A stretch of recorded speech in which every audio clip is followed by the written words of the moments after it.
Uma bandeira do Brasil.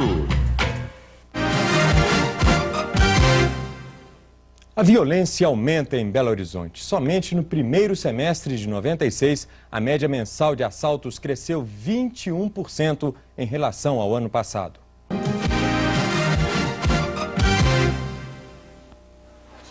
A Polícia Militar diz que a região mais perigosa da cidade é o centro por causa dos menores de rua. No primeiro semestre, houve uma média de 3 roubos por dia, a maioria praticada por pivetes. Nos bairros, os moradores enfrentam outro tipo de violência. Na região norte, a média no primeiro semestre foi de 4 arrombamentos a cada dia. Na região sul, média diária de 9 arrombamentos. Para conter a violência, a Polícia Militar tem um soldado para cada 500 habitantes. A Organização das Nações Unidas recomenda um policial para cada 100 pessoas. Há 2 semanas, cansados de conviver com medo, os lojistas começaram uma campanha para ajudar a reequipar a Polícia Militar. E grupos da população também se reuniram para buscar soluções que diminuam a violência. Doutor Célio, qual o melhor caminho para se combater a criminalidade em Belo Horizonte?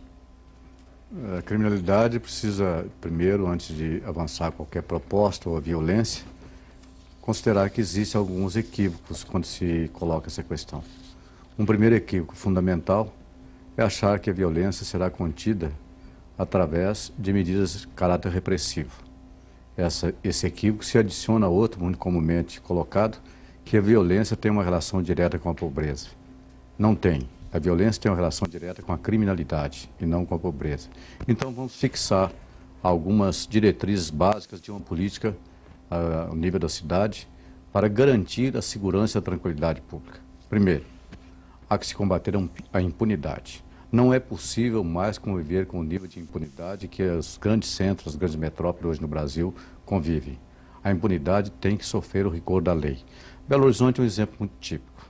A prefeitura atua junto aos menores de rua e conseguiu, através de um método pedagógico específico, o projeto Migrim, retirar da rua, dos 736 meninos de rua existentes, 518. Mas permanecem os remanescentes, 180, 200 meninos, que são, todos eles, pressionados através de grupos de marginais que são impunes. Então, se não houver uma atuação da autoridade, usando o rigor da lei contra a impunidade, essa questão vai continuar. Por outro lado, a violência que gera criminalidade e que produz insegurança está ligada a muitos ilícitos penais, o tráfico de drogas, a prostituição infantil, todo o comércio ilícito, por exemplo, o comércio de ouro em Belo Horizonte. Então nós temos que atacar primeiro esse problema da impunidade. Não podemos mais conviver com a impunidade. Por outro lado, o policiamento chamado preventivo, feito através da Polícia Militar, precisa ser muito aumentado, mas muito mesmo, através de iniciativas que a Prefeitura pretende tomar de convênios com a Polícia Militar para aumentar o policiamento ostensivo de caráter preventivo nas ruas. E, finalmente, projetos específicos para combater a pobreza, que pode, eventualmente, fornecer aquilo que eu chamo o meio, o caldo de cultura para a criminalidade se manifestar. Então, o melhor antídoto contra a violência é melhorar as condições de vida da população.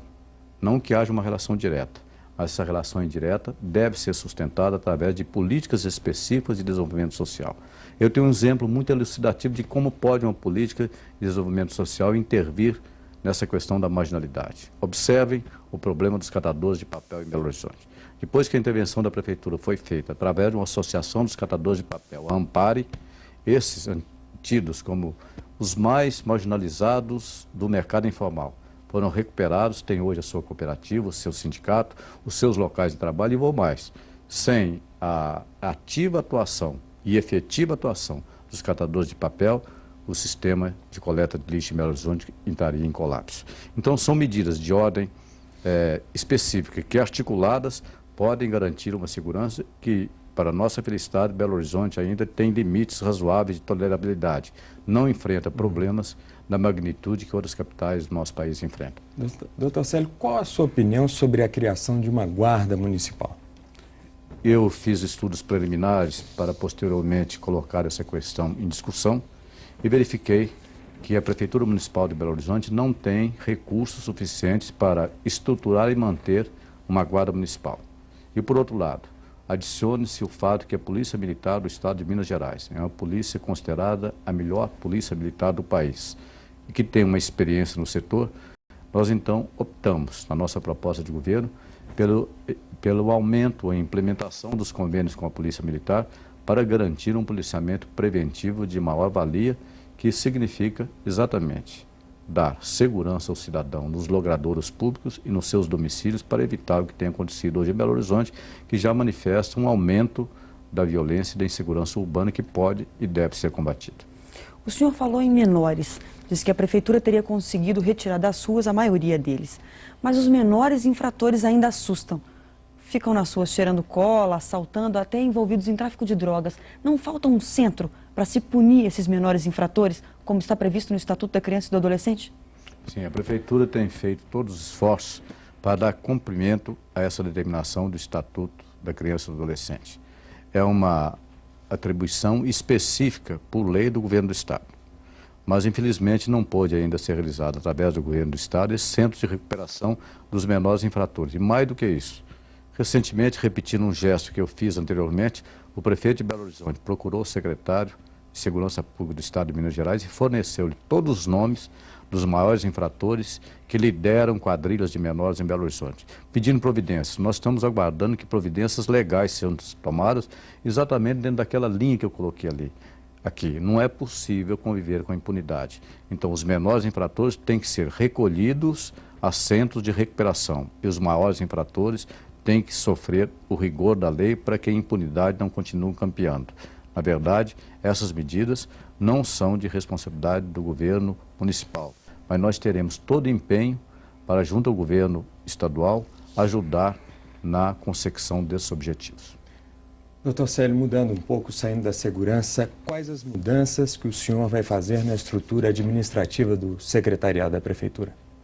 Eu apontei algumas delas durante as discussões do nosso projeto de governo e todas elas não são modificações institucionais com a mera finalidade de trazer alguma novidade.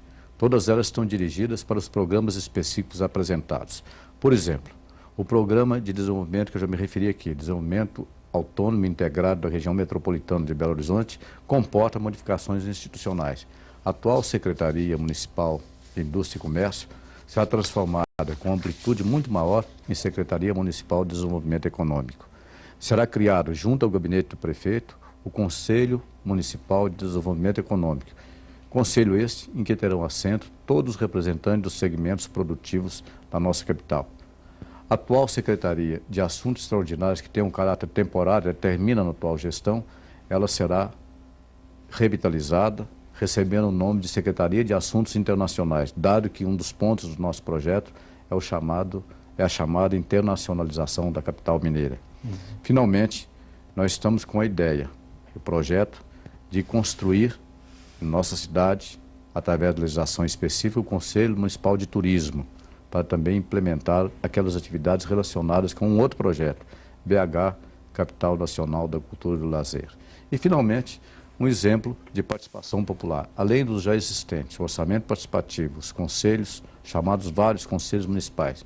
Nós estamos propondo à população, e vamos fazê-lo, a criação da ouvidoria geral da cidade, descentralizada, com representantes de cada um ou cada uma das administrações regionais, com a finalidade de ser os censores que vão escutar a opinião pública, recolher as suas sugestões, reclamações e críticas e fiscalizar a ação do prefeito, do vice-prefeito e de todos os seus auxiliares. A ouvidoria da cidade funcionará como o ombudsman da cidadania em Belo Horizonte. E todos os partidos que participaram da coligação do senhor vão estar no governo? Sim, eu farei consulta a todos os partidos, são 14 partidos que compõem a coligação, mas essas consultas têm objetivo claro e têm regras definidas. Objetivo: construir uma equipe de governo capaz de atender os legítimos e mais sentidos interesses da população. E os critérios são critérios anunciados e que a população legitima, que visam construir uma equipe capacitada, respeitando exatamente os 5 critérios básicos que eu tenho colocado, reiterado, reafirmado, e finalmente dizendo que a construção da equipe de governo é responsabilidade exclusiva do prefeito e do vice-prefeito, que atuarão nesse sentido, e não vamos nos submeter a nenhum tipo de pressão, há nenhuma tentativa de loteamento da prefeitura em áreas de influência. Na verdade, a equipe de governo tem que ser homogênea, interligada e cooperativa. O senhor apresentou soluções para vários problemas, mas qual a primeira medida? O que é de mais urgente, na opinião do senhor? Eu entendo que a formação do secretariado, o ato inaugural de governo, é a composição da equipe de governo. Na medida em seguida, em que essa equipe... o passo seguinte. Qual seria o passo seguinte? O passo seguinte é exatamente através de nenhuma pressa, mas através de uma atitude administrativa consequente, levantar os principais problemas, as possibilidades e alternativas, como está no programa de governo, e começar a execução por onde essas prioridades são mais sentidas e mais, de maneira mais categórica, colocadas pela população. Eu tenho para mim que uma filosofia de governo não comporta ações isoladas. Ações são todas integradas. Eu não quero uma equipe de governo que se destaque um setor em detrimento de outro. Eu quero uma equipe de governo harmônica e que trabalhe no sentido de atingir aquele objetivo que eu tenho insistido muito, é que a cidade seja um lugar melhor para se viver. Durante toda a campanha, o senhor falou na continuidade do governo do atual prefeito Patrus Ananias. Mas qual seria a marca de Célio de Castro na prefeitura? O que a população pode esperar do novo prefeito? Eu também não trabalho com a possibilidade de julgar para a população uma marca para a futura administração nossa. A minha ideia é muito mais criar procedimentos, vou chamar filosofia de governo, em que a população possa sentir o rumo para onde vai caminhando a administração. Nós chegamos no final da atual administração, que eu sou vice-prefeito, com índices altíssimos de aprovação da opinião pública.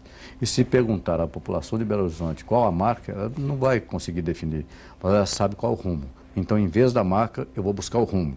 O rumo significa para onde caminha a administração, no sentido de estar sintonizada com as aspirações populares. Ok, doutor Célio, nós agradecemos então a presença do senhor aqui no nosso programa e desejamos muita sorte a partir do dia 1º de janeiro. Boa noite para o senhor.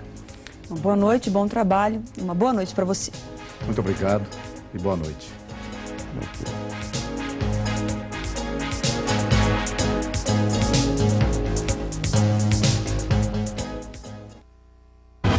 Steven Seagal em TV.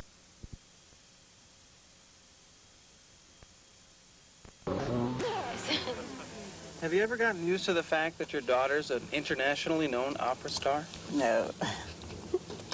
How does it feel to have her home? That's great. I was surprised she came down here. My mother just got out of the hospital about 3 weeks ago. And so we're just happy that she's feeling a little more, a little stronger these days. Yeah. Yeah.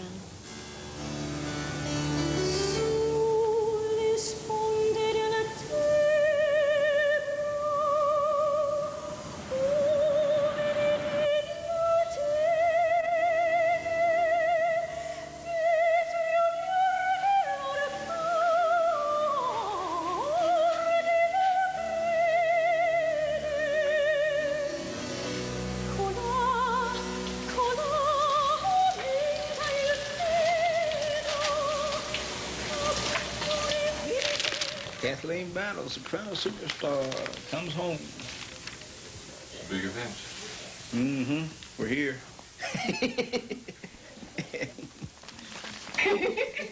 All right, giving us red and beige. And Sonny's got yellow on. Oh.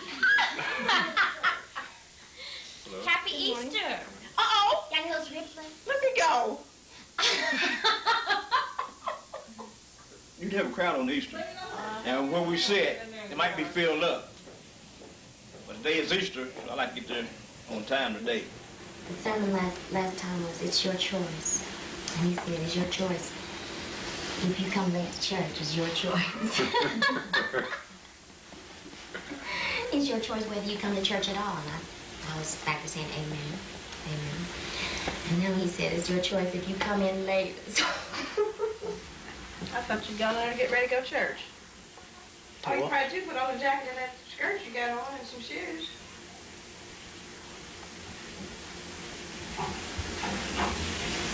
Kathy's probably gonna sing. And you know, she might even sing I Trust in God. Yeah.